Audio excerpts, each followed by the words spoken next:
புரட்சி தலைவர் புரட்சி தலைவி இவங்க ரெண்டு பேருக்கு பார்த்தீங்கன்னா கிரிக்கெட் மேலே அலாதி பிரியம்.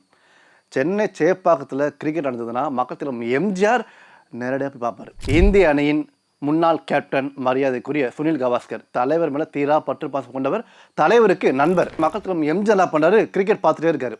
அப்பொழுது இந்திய அணியின் சுழற்பந்து வீச்சாளர் வெங்கட்ராவ் என்ன பண்ணுறாரு, அவருடைய காலில் பலத்த காயம் ஏற்பட்டு விட்டது. மக்கள் எம்ஜிஆர் என்ன பண்ணுறாரு, அதாவது இரவு 9 மணி, ராமா அவர் வீட்டில் இருக்காரு. அவருக்கு ஒரு தொலைபேசி அழைப்பு வருது.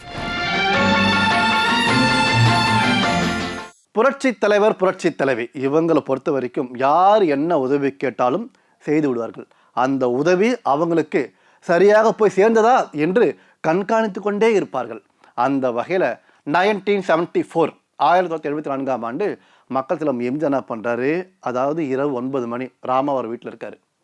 அவருக்கு ஒரு தொலைபேசி அழைப்பு வருது. யாருன்னு பார்த்தீங்கன்னா எம்ஜிஆர் பிக்சர்ஸில் கதை இலாக்கா குழுவில் இருந்தவர் மரியாதைக்குரிய ரவீந்திரன். தலைவருக்கு ஃபோன் பண்ணி, ஐயா எனக்கு திடீரென்று நெஞ்சு வலிக்கிறது, உதவி செய்யுங்கள் என்று கூற மக்கள் எம்ஜிஆர் என்ன பண்ணுறாரு, சரி சரி நீங்கள் பயப்படாதீங்க, ஃபோனை வைங்க நான் பார்த்துக்கலான்றார். அதன் பிற்பாடு மக்கள் எம்ஜிஆர் என்ன பண்ணுறாரு, உடனடியாக டி நகர் ஆஃபீஸுக்கு ஃபோன் பண்ணி அவரோட உதவியாளர் மகாலிங்கம் இருக்கார், இங்கே பாருங்கள் ரவீந்திரனை போய் பாருங்கள், ஹாஸ்பிட்டலில் கூட்டிகிட்டு போங்க, அதாவது இருதய நிபுணர் ராஜகோபால் அப்படின்னு ஃபோனில் பேசிட்டேன், போய் உடனே பார்த்துட்டு ஹாஸ்பிட்டலில் அட்மிட் பண்ணுங்க அப்படின்றார். பணம் என்னுடைய ரூமில் இருக்குது, பெட்ரூமில் எடுத்துகிட்டு போங்க அப்படின்றார்.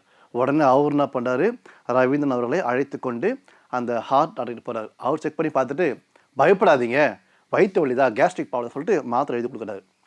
அதன் பிற்பாடு மக்கள் எம்ஜிஆர் கிட்ட அவர் உதவியால் ஃபோன் பண்ணார். யார், மகாலிங்கம் சார். தலைவரே அவருக்கு ஒன்றும் இல்லை, அவர் வீட்டில் நான் ட்ராப் பண்ணிட்டேன்.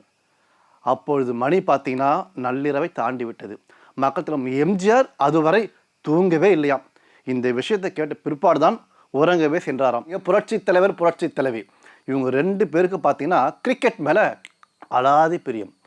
சென்னை சேப்பாக்கத்தில் கிரிக்கெட் நடந்ததுன்னா மக்கள் எம்ஜிஆர் நேரடியாக போய் பார்ப்பார். அவ்வளோ பிடிக்கும். ஷூட்டிங் போயிட்டாருன்னா ஸ்கோர், அதாவது சின்ன பாக்கெட் ரேடியோ இருக்குமா, அந்த ரேடியோவில் ஸ்கோர் கேட்பாராம்.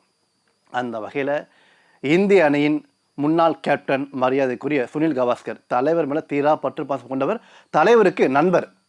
மக்கள் எம்ஜிஆர் என்ன பண்ணுறாரு, ஒரு முறை சென்னை சேப்பாக்கத்துக்கு போகிறார். இதுக்காக கிரிக்கெட்டை காண. அப்பொழுது என்ன ஆயிற்று தெரியுமா, மக்கள் எம்ஜிஆர் என்ன பண்ணுறாரு, கிரிக்கெட் பார்த்துட்டே இருக்காரு. அப்பொழுது இந்திய அணியின் சுழற்பந்து வீச்சாளர் வெங்கட்ராவ் என்ன பண்ணுறாரு, அவருடைய காலில் பலத்த காயம் ஏற்பட்டு விட்டது. துடித்து போகிறார்.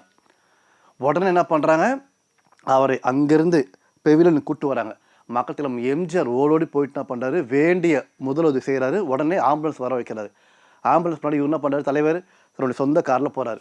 போயிட்டு சென்னையில் ஆழ்வார்பேட்டையில் பார்த்தீங்கன்னா ஒரு ப்ரைவேட் ஹாஸ்பிட்டல் சேர்க்குறாங்க. மக்கள் எம்ஜிஆர் சுமார் 2 மணி நேரம் அந்த சிகிச்சை முடிவு வரைக்கும் அங்கேயே இருந்தாராம். அதை பார்த்து அத்தனை பேரும் நெகிழ்ந்து போனார்களாம். பார்த்தீர்களா, மக்கள் எம்ஜிஆரை பொறுத்த வரைக்கும் யாருக்கு என்ன உதவி வந்தாலும் அதை செய்துவிட்டு அதை கண்காணித்து விட்டு தான் செல்வார். இப்படி ஒரு நடிகரை, தலைவரை நீங்கள் எந்த காலகட்டத்திலும் பார்க்கவே முடியாது.